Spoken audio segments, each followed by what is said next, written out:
My name is Major Aubrey Gregory. That's last name is spelled Gregory. I'm the Special Operations Division Commander for the Louisville Metro Police Department. So, what does that mean? So, basically all the specialty units within the Louisville Metro Police, all 15 of them, the full-times and the part-times, I'm responsible for. Everything from SWAT, H&T to special events, traffic, the air unit, the river unit, mounted patrol, all that stuff all falls underneath me. And why are we out here today?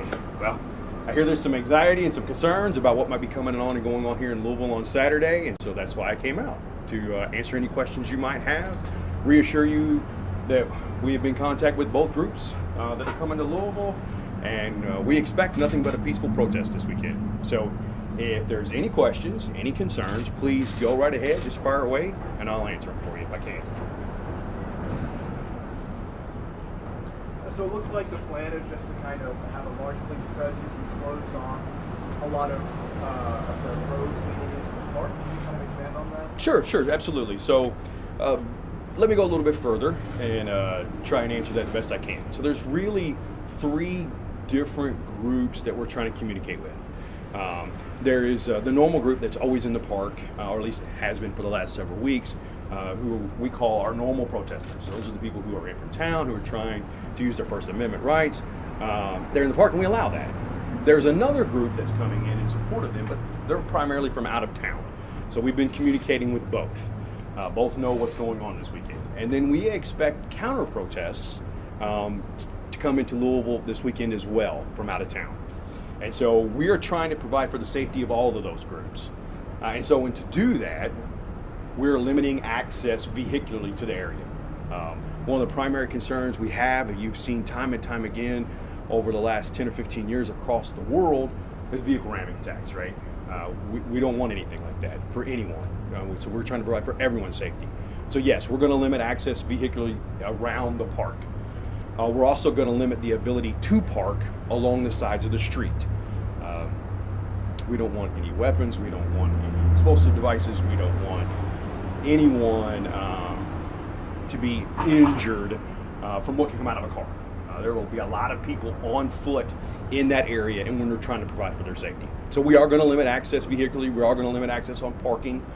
We're going to try and create what I commonly refer to as a no-go zone. And basically, that's going to be 5th Street. And the police are going to be in 5th Street.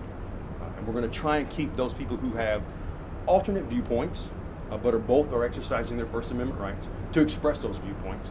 We're going to try and keep them separated on both sides of 5th Street, letting the police be in 5th Street. That's kind of a big, broad brush plan of how we're going to try and do things. Oh, excuse me, I'm sorry. I tend to talk with my hands.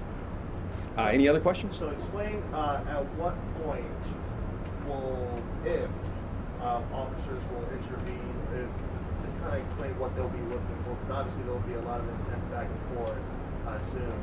Speak on just what ups the level of, okay, an officer needs to get involved. So yeah, this is an easy question, and I get this all the time. For us, it's always about whether it's lawful or whether it's unlawful activity. And so our statutes define what is legal behavior and what is not. And so, because we do our job without pride or prejudice, we don't have a viewpoint when we put this blue uniform on. We're there to make sure that everyone is safe and abiding by the law. And so as you look at our laws, that's what we're looking for. Unlawful behavior, the terroristic threatening. So, the menacing, the disorderly conducts, the assaults, the destruction of property that doesn't belong to you. Those are all legal activities, and that's what we look for. And so there really isn't a cookie cutter answer to that. Each situation has to be observed on its own fact pattern, on its own set of circumstances. And then a decision has to be made then based on the law, whether that is lawful behavior or it's unlawful. And luckily, thank goodness we live here in America, that decision inevitably will be decided by a judge, not by the police on the ground. Do you guys anticipate bringing in any other, state law enforcement or federal law enforcement to kind of just help keep an eye on things? Or No, actually, I've been in contact with our federal partners. I've been in contact with the Kentucky National Guard. I've been in contact with the Kentucky State Police. We keep them briefed up on what we see and what we expect, but I have not asked for their assistance this weekend. I've not. I've looped them all in. They all know what I anticipate, what we expect, what might be going on, but I have not called them in and asked for their help. Not this weekend, though. Is it going to look like how it was a couple of weekends ago, or more than a month ago, kind of Jefferson Square area with the barricades put up? Very similar. Yeah, very, very similar. So some of the things you see are national best practices I pull from all over the country. And so we'll use some physical barricades. They look like the bike rack you see around the U of L football games. You know, when you see people walking along the sidewalks going to Papa John's Cardinal Stadium, and there's that metal bike rack that tries to keep them out of the streets, to keep them safe. We'll use that same infrastructure in and around the park to help people out of the no-zo zones, to keep them safe. So we'll use some of that. Yes, you'll see some of that, and then you'll see the officers in between those bike racks taking up that space. That's exactly what you see. We'll have basically two fronts, two lines, so we'll have officers facing both directions, watching both groups, looking for any of that unlawful behavior that may be violent or destructive in nature. But yeah, it'll look very, very similar to what you saw a couple of weeks ago. Yeah. What are the main counter-protesters that you've been in communication with? Well, there's several. I've got lots of emails, phone calls from lots of different groups, but everything from the Kentucky Militia, Mississippi Militia, a group that calls themselves the Patriots for Reclamation, a lot of 3% groups, 1% groups, from as far away as Kansas. Some of them have called me back and said, "Now we're not coming." Some of them said, "Yeah, we are coming."